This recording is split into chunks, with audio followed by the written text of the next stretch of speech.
আসসালামু আলাইকুম। ব্ল্যাক ফায়ারের বাম্পার ফলন মাশাআল্লাহ। আল্লাহ চাইলে অনেক কিছু হয়। আল্লাহ প্রচুর পরিমাণে মরিচ দিয়েছে। এই মরিচটা খেতে ভীষণ ঝাল, কিন্তু যতই আপনি খাবেন কখনই পেট গরম হবে না। ব্ল্যাক ফায়ার অনেক ধরনের হয়, তার ভিতরে যেগুলো বেশি খেতে টেস্টি আমার বাবলু সেগুলো লাগিয়েছে, কারণ আমি আবার মরিচ খেতে ভীষণ পছন্দ করি। এর আগে আমি শুকনো মরিচ খেতাম, আমার বাবলু ওটা পছন্দ করেনি। তারপর সে অনেকগুলো মরিচ গাছ লাগিয়েছেন।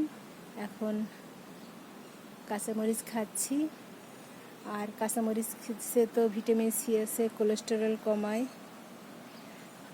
আপনারাও ছাদ বাগান করতে পারেন, দুই একটা মরিচ গাছ লাগাতে পারেন, ফুল গাছ লাগাতে পারেন। এই এক ধরনের ব্ল্যাক ফায়ার আছে।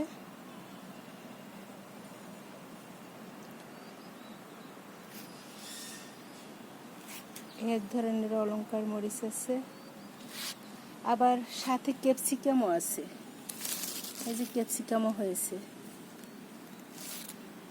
বেশ কয়েক ধরনের মরিচ গাছ আমার বাবলু লাগিয়েছে কত সাধারণ জিনিসে।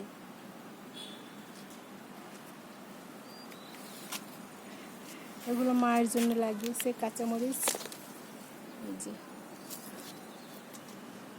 প্রত্যেকটা মরিচেরই জাত সুন্দর এবং খেতে খুবই মজা হয়। আর যতই খাই মুখে ঝাল লাগে, কিন্তু পেটে জ্বালা পোড়া করে না। কিন্তু নাগা মরিচ খেলে অনেক অশান্তি লাগে, কিন্তু এই মরিচ খেলে আর অশান্তি লাগে না। দেখার জন্য ধন্যবাদ।